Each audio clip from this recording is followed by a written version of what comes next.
Assalamualaikum warahmatullahi wabarakatuh. Hai semua, hari ini kita kembali dengan soal-soal ujian P3K. Nah, kita lanjut saja ya pada soal pertama. Itu ada seorang ibu yang berumur 28 tahun melahirkan anak ketiga dan telah melahirkan 6 hari yang lalu dan ditolong oleh dukun, dibawa ke rumah sakit. Keluhan badan terasa panas disertai nyeri pada perut bagian bawah dan mengeluarkan cairan kental berbau dari vagina. Pasien diketahui bekerja sebagai petani. Pada pemeriksaan fisik ditemukan uterus raba TFU 1 jari di bawah pusat. Pada pemeriksaan tanda vital, tekanan darah 190/70, suhu 39 derajat, pernapasan 20, nadi 110, dan yang ditanyakan adalah apakah penyebab pada pasien tersebut? Nah, A. Kurang istirahat, B. Asupan makan dan minum kurang, C. Alat penjahit yang tidak steril, D. Tempat dan penolong persalinan yang kurang bersih, dan E. Partus lama. Nah, kata kuncinya adalah melahirkan 6 hari yang lalu dan ditolong oleh dukun. Uterus teraba, TFU 1 jari di bawah pusat, nyeri pada perut bagian bawah dan mengeluarkan cairan kental berbau dari vagina. Pada pemeriksaan tanda vital, tekanan darah 190/70, suhu 39 derajat Celcius, dan pernafasan 20 kali per menit serta nadi 110 kali per menit. Nah, pembahasannya adalah kita bisa lihat dari kata kunci bahwa ibu mengalami infeksi purpuralis atau infeksi pada masa nifas. Nah, sesuai dengan pertanyaan di atas, maka penyebab dari demam yang terjadi itu karena persalinan pada ibu tersebut dilakukan oleh dukun dan bukan tenaga kesehatan, sehingga mudah terkontaminasi dengan alat dan tempat yang tidak steril. Jadi jawaban yang tepat adalah D, tempat dan penolong persalinan yang kurang bersih. Yang kedua, seorang ibu berumur 25 tahun mengatakan 8 jam yang lalu telah melahirkan anak keduanya di bidan praktek swasta dengan berat bayi 3.100 gram, ditolong oleh bidan dengan keluhan merasa lelah, perut mules dan belum BAK. Ibu tidur terus. Pada pemeriksaan tanda vital diperiksa tekanan darah 110/70, nadi 96, suhu 37, pernafasan 24.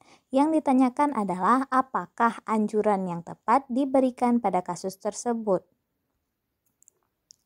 A. Mobilisasi, B. Diet, C. Perawatan payudara, D. IMD, dan E. Perawatan bayi baru lahir.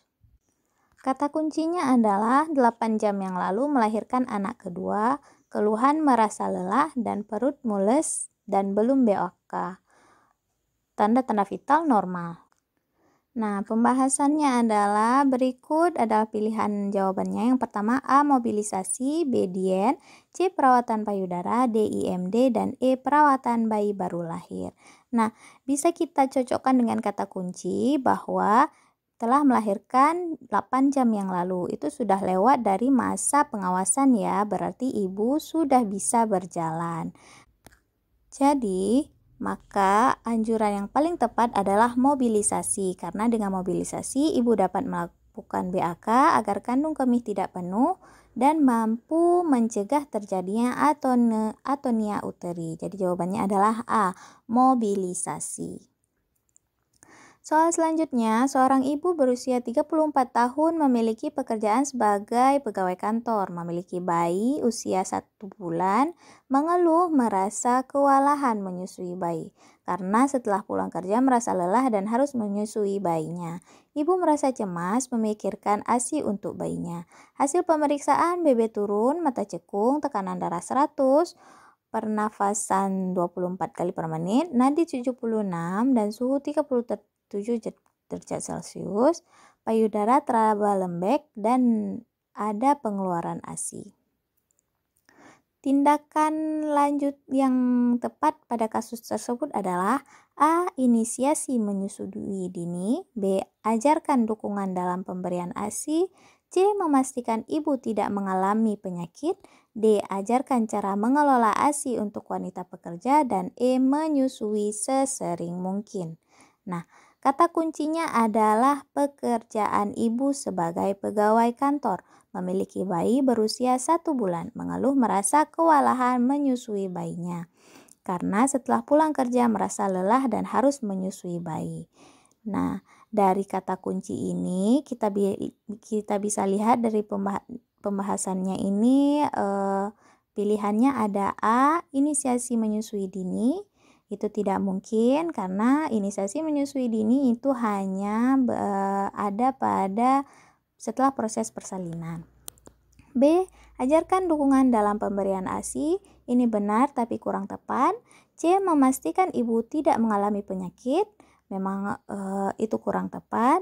Yang D, ajarkan cara mengelola ASI untuk wanita pekerja.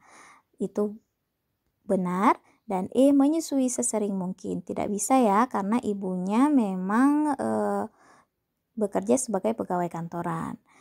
Nah, jadi yang paling tepat adalah ajarkan cara mengelola ASI untuk wanita pekerja, karena pada kata kunci keluhan atau permasalahan yang dialami oleh tersebut adalah ibu sebagai pekerja. Jadi jawabannya adalah D. Seorang ibu berusia 29 tahun telah melahirkan anak pertama 5 hari yang lalu. Datang berkunjung ke BPM ingin melakukan pemeriksaan. Bayinya menyusu sangat kuat dan ASI lancar. Mengeluh lebih lelah karena sering bangun di malam hari. Langkah awal apakah yang tepat pada kasus di atas? A. Perawatan payudara. B. Istirahat saat bayi sedang tidur. C. Konsumsi sayur dan buah. D. Teknik menyusui yang benar. Dan E. Pemeriksaan ibu postpartum 2-6 hari. Kata kuncinya adalah melahirkan anak pertama 5 hari yang lalu di BPM. Bayinya menyusu sangat kuat dan ASI lancar. Mengeluh lebih lelah karena sering bangun di malam hari. Nah, pembahasannya adalah berikut pilihan jawabannya. Yang pertama A, perawatan payudara, itu kurang tepat. B, istirahat saat bayi sedang tidur, itu bisa saja dipilih. Yang ketiga C, konsumsi sayur dan buah, itu kurang tepat. D, teknik menyusui yang benar. Ibu sudah melakukan teknik menyusui yang benar sehingga bayinya menyusu sangat kuat. Dan E, pemeriksaan ibu postpartum 2-6 hari. Nah, jadi jawaban yang bisa jadi paling tepat itu adalah istirahat saat bayi sedang tidur dan pemeriksaan ibu postpartum 2-6 hari. Nah, jadi yang ditanya adalah langkah yang paling tepat pada kasus tersebut. Karena ibu dalam masa 5 hari postpartum, jadi pemeriksaan ibu postpartum 2-6 hari adalah merupakan jawaban yang benar karena merupakan langkah awal yang harus dilakukan pada kasus tersebut sebelum kita memberikan konseling untuk melakukan istirahat saat bayi sedang tidur. Jadi jawabannya adalah E, pemeriksaan ibu postpartum 2-6 hari. Soal selanjutnya, seorang ibu berusia 25 tahun melahirkan 2 hari yang lalu di BPM dengan keluhan perut mules, sulit tidur, hasil pemeriksaan TD 120/80, nadi 82, respirasi 24, dan suhu 36,5. Pengeluaran lokea berwarna merah. Yang ditanyakan adalah berapakah tinggi fundus uteri yang sesuai pada kasus tersebut. A. Tidak teraba. B. Setinggi pusat. C. 2 jari di bawah pusat. D. 2 jari di atas pusat. Dan E. Pertengahan pusat dan simfisis. Nah, kata kuncinya adalah melahirkan 2 hari yang lalu di BPM dengan keluhan perut mules, sulit tidur, dan pengeluaran lokea berwarna merah. Tanda-tanda vital adalah normal. Nah, berikut pembahasannya. Penurunan TFU pada ibu nifas dari bayi baru lahir hingga 8 minggu ya. Jadi dari bayi baru lahir itu setinggi pusat hingga 2 jari di bawah pusat, kira-kira 1000 gram. Kemudian 1 minggu kemudian itu pertengahan pusat sampai simfisis pubis, itu 750 gram. Dan 2 minggu kemudian itu tidak teraba atau di atas simfisis pubis sebanyak 500 gram. Kemudian 6 minggu kemudian itu sudah normal dan kembali mengecil 50 gram, dan 8 minggu kemudian sudah kembali normal dan makin mengecil menjadi 30 gram. Kemudian kita sandingkan dengan kata kunci, yaitu melahirkan baru 2 hari yang lalu. Berarti jawabannya adalah yang paling tepat setinggi pusat hingga 2 jari di bawah pusat. Jadi jawabannya adalah tidak mungkin setinggi pusat karena ini sudah 2 hari. Jadi jawabannya adalah C, 2 jari di bawah pusat. Soal selanjutnya, seorang ibu berusia 23 tahun melahirkan anak pertama berat badan 3000 gram, melahirkan 2 hari yang lalu di BPM dengan keluhan lelah dan sering mengantuk dan bersifat pasif. Hasil pemeriksaan TD 110/70, nadi 80, respirasi 22 dan suhu 36,5. Lokea berwarna merah. Adaptasi psikologis apakah yang dialami pada kasus tersebut? A. Taking in, B. Taking on, C. Letting go, dan D. Taking hold, dan E. Letting hold. Nah, ini soal yang paling sering keluar ya pada tahun lalu, jadi disimak baik-baik. Nah, kata kuncinya adalah melahirkan 2 hari yang lalu di BPM dengan keluhan lelah, sering mengantuk dan bersifat pasif. Pemeriksaan TTV normal. Berikut pembahasan teori adaptasi psikologis pada masa nifas. Yang pertama ada fase taking in, merupakan masa ketergantungan yang berlangsung 1-2 hari pasca persalinan. Fokus dengan dirinya sendiri saja. Nah, yang kedua adalah fase taking hold, merupakan masa yang berlangsung 3-10 hari setelah melahirkan dengan sikap ibu yang merasa khawatir atas ketidakmampuannya merawat dan memelihara bayinya, sensitif dan masih tergantung pada orang lain dan gampang tersinggung. Yang ketiga adalah fase letting go yang merupakan masa 10 hari setelah melahirkan di mana ibu menerima tanggung jawab dan peran barunya. Nah, kita sandingkan dengan kata kunci yaitu melahirkan 2 hari yang lalu dan sering lelah dan mengantuk dan bersifat pasif. Jadi, fase yang paling tepat adalah A, fase taking in.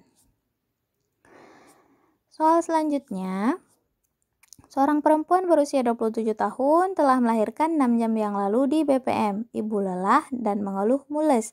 Hasil pemeriksaan TD 110/70, nadi 80, respirasi 22, suhu 36, ASI keluar sedikit berwarna kekuningan. Lokea berwarna merah, jahitan perineum baik. Yang ditanyakan adalah apakah asuhan kebidanan yang paling tepat pada kasus tersebut? A. Menganjurkan makan makanan yang bergizi, B. Menganjurkan untuk memberi ASI, C. Mencegah terjadinya perdarahan, D. Menganjurkan istirahat yang cukup, dan E. Menganjurkan untuk ber-KB. Nah, kata kunci yang paling tepat yang pertama itu adalah melahirkan 6 jam yang lalu di BPM. Ibu lelah, mengeluh mules, dan pemeriksaan TTV normal. ASI keluar sedikit berwarna kekuningan. Lokea berwarna merah dan jahitan perineum baik.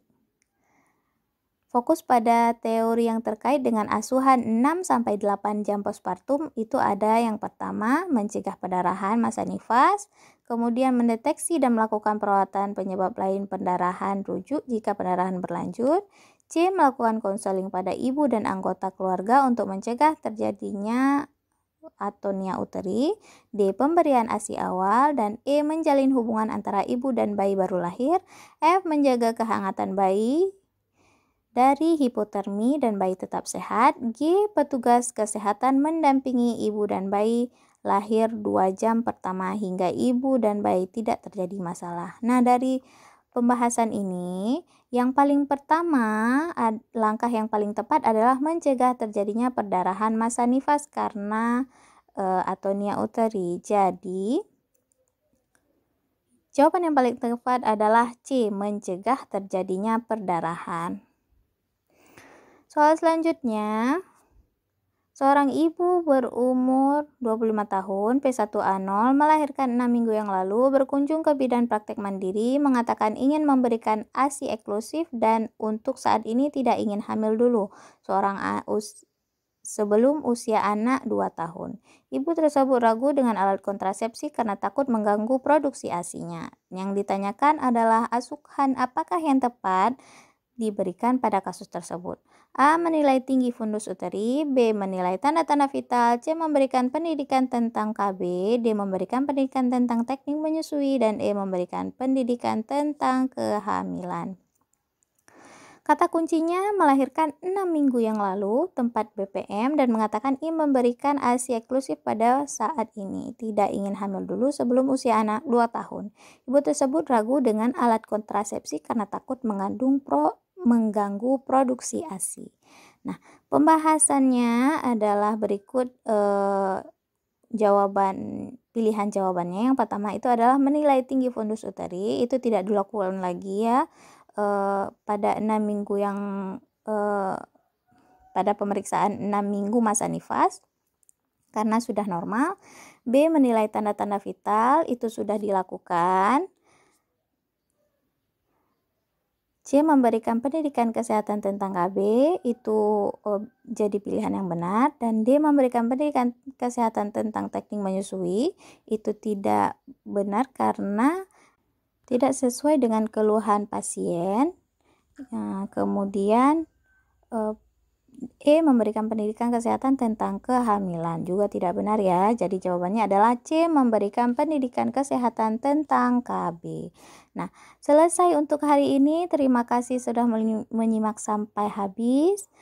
Sampai jumpa di video selanjutnya ya. Terima kasih. Assalamualaikum warahmatullahi wabarakatuh.